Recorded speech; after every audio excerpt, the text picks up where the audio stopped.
پہلا اسٹیپ کیا ہے تربیت اولاد کا، سب سے پہلا بنیادی؟ بہت ہی خوبصورت سوال آپ نے مجھ سے پوچھ لیا. یہ تربیت اولاد کا جو سب سے پہلا اسٹیپ ہے وہ ہے والدین کی تربیت، خود کی تربیت. اگر والدین کی تربیت نہیں ہے تو وہ تربیت کریں گے کیا؟ یہ تو ایسا ہی ہے کہ آپ ایک ایسے شخص ہو جو کرکٹ کبھی کھیلی بھی نہ ہو اس نے، اور اسے آپ کرکٹ کا کوچ مقرر کر دیں. تو تھوڑی دیر کے لیے ذرا یہ سوچئے کہ کیا ہمارے پیرنٹس کی تربیت ہے؟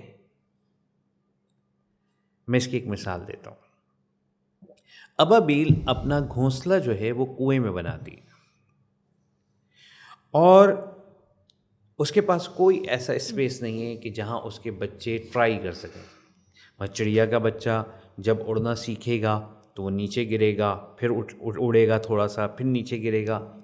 لیکن اگر ابابیل کے بچے کے لیے یہ آپشن موجود نہیں ہے، کیونکہ اگر ابابیل کا بچہ اڑنے کی کوشش میں گرا تو کنویں کے پانی میں دردناک موت اس کی منتظر ہوگی.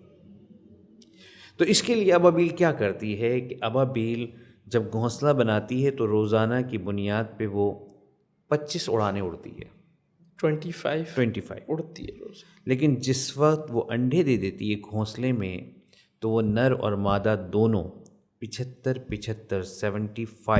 اڑانے اڑتے ہیں. وہ انڈوں میں موجود بچوں کو یہ یقین دلانا چاہتے ہیں اور یقین دلانے میں کامیاب بھی رہتے ہیں کہ گھونسلے سے اڑ کر جب تم جاؤ گے تو ڈائریکٹ کنویں کی منڈیر پر پہنچو گے. یہ یقین ان کے والدین دیتے ہیں، ابابیل دیتی ہے اپنے بچوں کو. تو اگر بچے کی تربیت کرنی ہے تو بہت اہم بات یہ ہے کہ آپ کی تربیت ہو. ہمارے یہاں طریقہ کار کیا ہے؟ ہم اپنے بچے کو سکھاتے ہیں جھوٹ مت بولو، اور اس کے بعد جب ہم دیکھتے ہیں کہ دروازے پہ کوئی آیا اس سے ہمیں نہیں ملنا تو ہم کہتے ہیں منع کر دو، نہیں ہے بابا گھر پہ. یہ وہ طریقہ ہے کہ ہم نے سارے کیے کرائے پہ پانی پھیر دیا. یا تو آپ اس شخص سے ملیے، اسے منع کر دیجئے، لیکن بچے سے جھوٹ نہیں کہلوائیے. آپ ڈیوٹی پہ گئے، حاضری لگائی، نکل گئے یا نہیں آئے، آپ اس بچے سے کیسے کہیں گے حرام کھاؤ یا حلال کھاؤ؟ یہ سارے وہ معاملات جس میں تربیت کی والدین کو ضرورت ہے. رشوت لے کر آ گئے آپ، کہا ہے آج تو اوپر کی کمائی اتنی ہوگی، کیسے روکیں گے اس بچے کو کہ رشوت کی کمائی نہیں ہونی چاہیے؟ یہ وہ سارے معاملات جو بہت ضروری کہ آپ اپنے بچے کی تربیت کیسے کر رہے ہیں. ایک مثال دیتا ہوں میں، اور جیسے آپ بچے چیخ کے بات نہیں کرو، تو آپ نے بات تو چیخ کے ہی کر لی، تو بچہ تو چیخ کے بات کرے گا. وہ تو اس نے آپ کے رویے سے سیکھا ہے، الفاظ سے نہیں. تو بچوں کو اپنے الفاظ سے نہیں سکھائیے، اپنے رویے سے سکھائیے، اپنے کردار سے سکھائیے کہ یہ بات ایسے ہے. آپ کے اندر جو خامیاں ہیں، ہر شخص میں خامی ہوتی ہے، اس خامی کو بتدریج دور کرتے چلے جائیے. آپ کا بچہ آپ سے سب سے زیادہ سیکھتا ہے.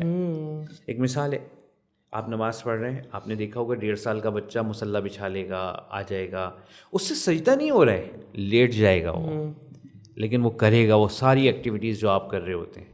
کیوں؟ کیونکہ وہ آپ کو کرتا دیکھ رہا ہے. اسی طرح ایک خاتون ریل میں کتاب پڑھ رہی تھی، تو ان کی بیٹی بھی کتاب پڑھ رہی تھی. تو ایک صاحب نے پوچھا کہ یہ کتاب کیوں پڑھ رہی ہے؟ میں دیکھ رہا ہوں آپ تو پڑھ رہی ہیں، ٹھیک ہے، اتنی چھوٹی سی بچی اتنے انہماک کے ساتھ جو ہے وہ کتاب پڑھ رہی ہے. تو نے کہا کہ بچے جو والدین کو کرتے دیکھتے ہیں وہی سیکھتے ہیں. بہتر. اور جیسا آپ نے ابابیل والی بات بتائی تو اس سے ایک چیز یہ پتہ چلی کہ وہ 25 مرتبہ اڑ رہی ہے، ٹھیک ہے، اور انڈا جب اس سے دے دیا تو وہ 75 بار اڑ رہی ہے. یعنی یہ جو والدین کو اپنے آپ کو جو تیار کرنا ہے، یہ اولاد کی پیدائش سے پہلے تیار کرنا ہے.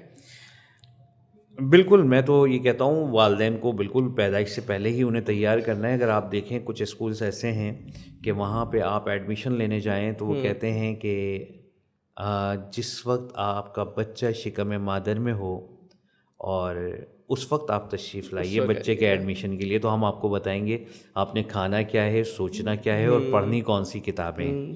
تو بالکل ایسے ہی تیار والدین کو اس وقت ہونا ہے. بدقسمتی سے ہمارے معاشرے میں اب جو تربیت ہو رہی ہے وہ سوشل میڈیا کر رہا ہے، میڈیا کر رہا ہے.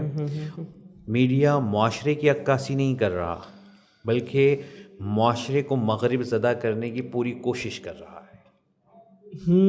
یہ آپ نے بڑی اچھی بات کہی، کیونکہ ہمارے یہاں ہر غلط چیز جو پروموٹ ہو رہی ہوتی ہے یا ڈرامہ بن رہا ہوتا ہے تو یہ کہہ دیا جاتا ہے کہ بھئی یہ تو معاشرے کی عکاسی ہے، لیکن حقیقت یہ ہے کہ وہ بیسکلی کسی اور کے اقدار ہیں جو ہمارے یہاں پروموٹ ہو رہے ہیں.